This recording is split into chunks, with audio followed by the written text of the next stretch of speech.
Je dirais que ma chance, c'est d'avoir loupé le barreau parce que, à mon avis, j'aurais peut-être pas fait tout ça si j'avais eu le barreau. J'aurais eu une autre carrière. Tout très bien aussi, mais peut-être moins alignée avec ce que moi je souhaitais faire.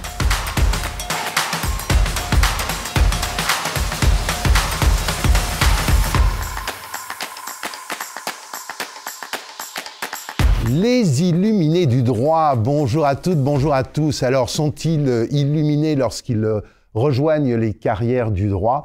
Eh bien, on va essayer de vous montrer avec différents portraits de gens qui n'ont jamais fait de droit et qui ont rejoint cette industrie, des gens qui sont dans le domaine du droit, qui sont toujours, voire d'autres qui sont partis. En tout cas, quelle richesse il peut y avoir à travers cette matière qui nous passionne au sein d'Open Law, qui est l'un des coproducteurs de ce programme, et de l'ami Liaison du groupe Carnov, qui nous accueille dans ses studios et nous permet de démarrer ce programme. Alors, on a une chance, aujourd'hui, on a avec nous Léa Fleury. Bonjour Léa. Bonjour Stéphane.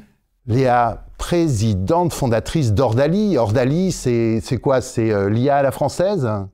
On peut dire ça, c'est une IA générative juridique 100% française. Alors, 100% française, pas que féminine, parce que vous êtes présidente, mais votre associé est un garçon. Oui, tout à fait. On peut dire son nom même. C'est Baudouin, oui. C'est Baudouin. Il s'occupe de la partie tech. Alors, on va un petit peu prendre votre vie, parce que c'était pas forcément écrit et naturel quand, à Chambéry, peut-être, vous étiez sur les pistes et vous preniez un jour la décision de partir faire vos études de droit à Bordeaux. Qu'est-ce qui s'est passé? Oui, tout à fait, à Bordeaux. Donc, j'ai voulu quitter ma montagne natale et j'ai commencé mes études à Bordeaux. Donc, j'ai fait ma maîtrise à Bordeaux. J'ai un parcours un peu particulier parce qu'ensuite, j'ai intégré l'ESSEC. Parcours grande école. Parcours grande école, tout à fait. À la suite de ma 4e année de droit. Une fois à l'ESSEC, alors, je voulais plus faire de droit à cette époque-là. C'était le vin à ce moment-là? C'était le vin, c'était d'autres découvertes. Le luxe pas spécialement? Pas spécialement à l'époque, non. C'était vraiment faire d'autres choses. Aller aussi pas mal plutôt sur les chiffres. Moi, j'aimais bien ça à l'époque. Donc j'ai intégré l'ESSEC et évidemment une fois à l'ESSEC, j'ai voulu terminer mes études de droit. Quand même. Quand même, je voulais terminer ce que j'avais commencé. Donc en parallèle de mes études, j'ai terminé mon master à Paris-Saclay. Donc c'était un master de droit des affaires et fiscalité. Je suis partie en stage. Le BTFML Le BTFML, exactement. Professeur Paclot et Véronique Magnier. Professeur Paclot et Véronique Magnier, oui, et tout à fait. Et à la suite de ça, donc j'ai fait un premier stage en cabinet d'avocat en M&A dans un cabinet parisien et après je suis partie. Ah oui, la discipline star quand même. Donc pour combiner le chiffre et le droit ou parce que c'était chic? Parce que c'était une dimension que j'avais vue à la fois à l'ESSEC sur la partie finance et également dans le droit. Donc naturellement, c'est vers cette discipline-là que je me suis orientée. Donc j'ai d'abord travaillé dans un cabinet qui Soyez libre de dire les noms. Hein. C'est le cabinet Solegal qui maintenant a bien grandi. Et après, je suis allée chez Baker McKenzie. Donc pas la même structure, pas la même taille, toujours en M&A. Ça m'a beaucoup plu. Donc j'ai décidé de passer le barreau. Ouais. Et je l'ai échoué à l'oral. Bah écoutez, on peut pas le dire parce que c'est daté, donc les gens du marketing vont faire la gueule, mais on est dans le lendemain des résultats du barreau, donc voilà, pensée émue pour ceux qui ont loupé le barreau, donc à peu près 2/3 de la population. En fait, on peut faire Ordali après et on le fait même mieux. Donc votre chance, c'est d'avoir loupé le barreau? Je dirais que ma chance, c'est d'avoir loupé le barreau parce que, à mon avis, j'aurais peut-être pas fait tout ça si j'avais eu le barreau. J'aurais eu une autre carrière. Tout très bien aussi, mais peut-être moins alignée avec ce que moi, je souhaitais faire. Donc, à la suite de ça, je suis partie complètement autre chose, faire du marketing. Et je suis devenue en fait finalement data analyst, donc beaucoup plus orientée chiffres. Ah, du vrai marketing, donc pas comme dans les cabinets d'avocats où on confond avec la com, du vrai marketing avec de la data. Oui. Dans la haute joaillerie, dans les montres, je crois, donc pas forcément de la lessive et du mass market, mais du vrai marketing quand même où on connaît ses clients. Ouais, exactement. Moi, j'étais vraiment dans un milieu plutôt institutionnel, donc luxe, où c'est pas la grande conso, et c'était du marketing opérationnel, donc c'était des chiffres, des analyses toute la journée. C'était très intéressant, mais à la suite de ça, je voulais quand même voir autre chose.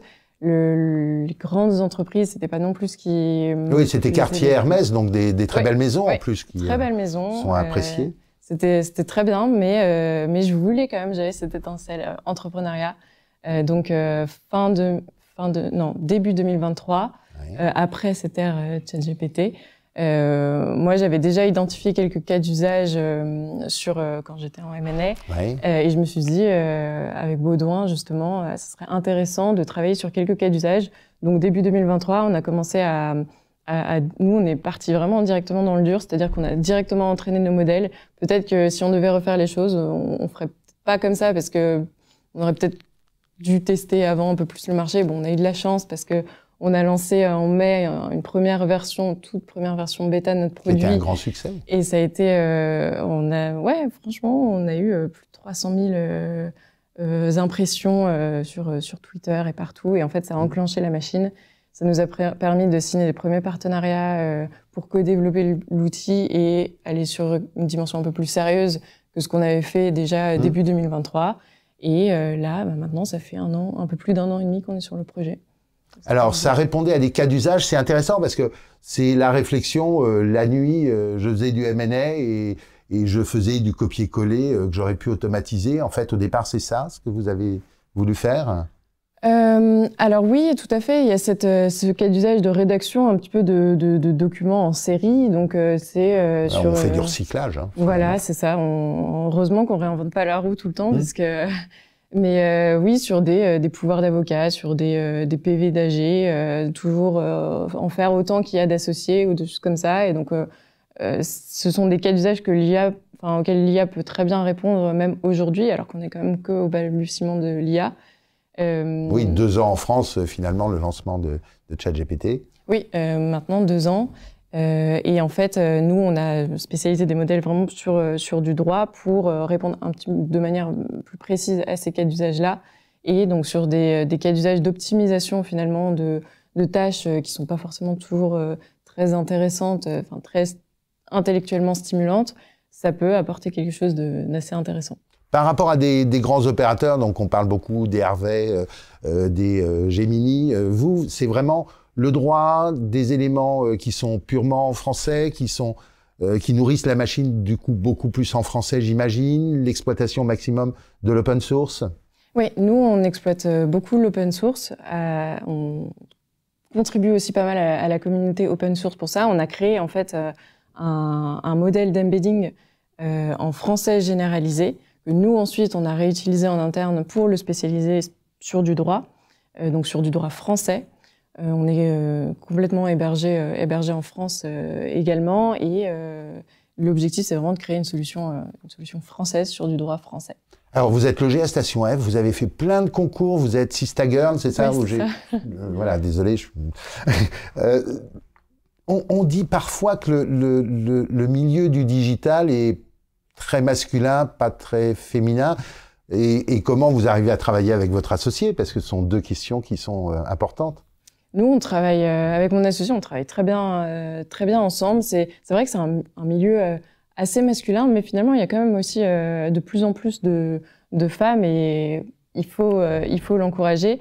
C'est pas quelque chose dont j'ai souffert particulièrement, enfin en tout cas pour ma part. Côté tech comme côté financier, parce qu'il y a aussi, j'imagine, comme toute pépite, vous allez ou vous levez des fonds et vous ne voulez pas en parler, bien sûr. Oui, en effet, on lève des fonds. Alors, au milieu du financement, il y a aussi pas mal, pour le coup, c'est un milieu assez masculin. Nous, on part du principe qu'à partir du moment où on a un bon projet, un bon produit avec une bonne traction, il y aura pas de problème de ce côté-là et on pourra avancer.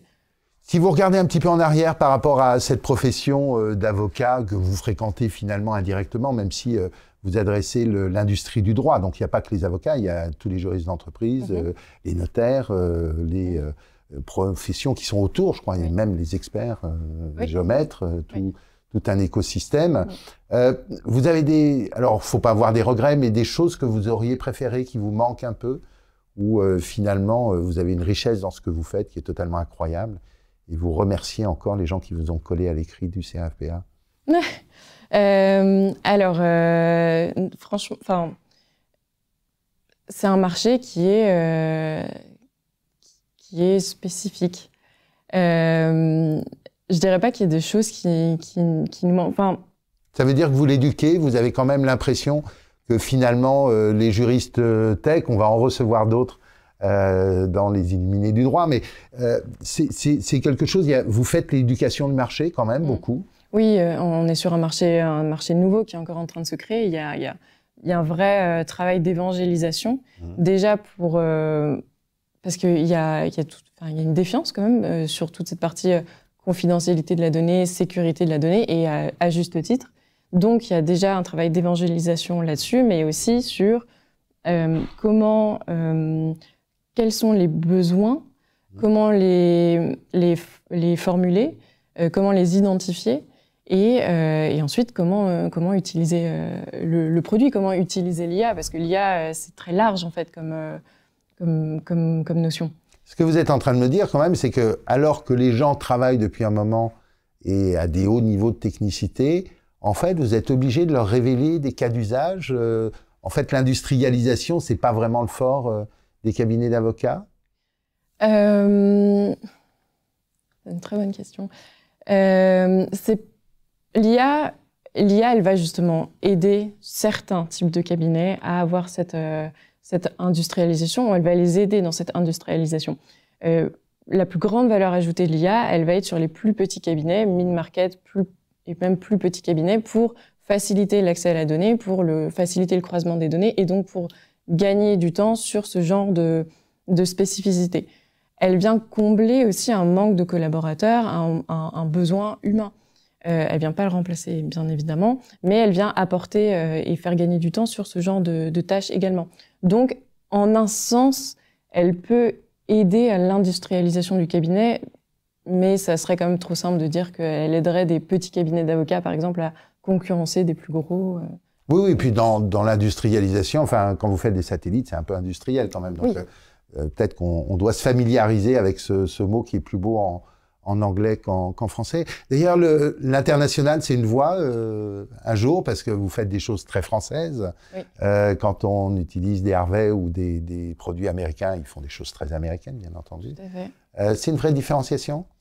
Oui, quand même. Enfin, déjà, il y a beaucoup de choses à faire en France. Il y a énormément de cas d'usage que nous, on n'a pas encore explorés, qui vont continuer, sur lesquels on va continuer de travailler pour essayer d'offrir quelque chose de global qui va couvrir le plus de cas d'usage sur le marché français.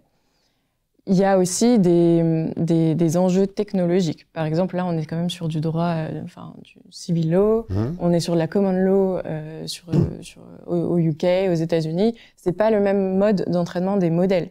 On peut pas dire qu'on va traduire nos modèles. On peut pas traduire mot à mot du droit, c'est pas possible. Il y a des subtilités qu'il faut qu'on prenne en compte. Donc nous, on préfère aller plus lentement sur cette internationalisation.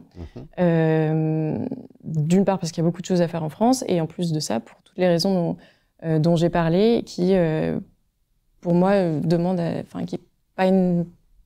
faut pas se précipiter en fait là-dessus. Bon, alors avançons lentement. Vous avez très gentiment accepté l'invitation de venir aux Illuminés du droit. Ça a dû vous faire bizarre quand même de vous retrouver un petit peu dans cette catégorie? D'Illuminés? Ouais. Oui, et d'un autre côté, je suis assez flattée parce que ça illustre, je sais pas, toute la couleur qu'on peut avoir dans un profil. Un profil qui peut être assez atypique, qui est pas forcément linéaire et qui a connu beaucoup d'échecs aussi. Mais qui ont su les surmonter. J'espère. On verra ça dans plusieurs écoutez, années. ce qu'on vous souhaite, c'est beaucoup de succès, de chance un petit peu, parce que même dans la vie des affaires, il en faut. On vous remercie vraiment beaucoup avec Open Law et l'ami Liaison d'être venu nous rencontrer. Et puis ce qu'on espère, c'est que vous reveniez, peut-être avec Baudouin. On aura un grand studio, on aura peut-être, comme un studio télé, on pourra recevoir plein de gens. Et on remerciera Hervé, Tiphaine, qui sont à la réalisation de leur accompagnement, et Guillaume qui paye. Merci à bientôt. à vous, Stéphane. Au revoir.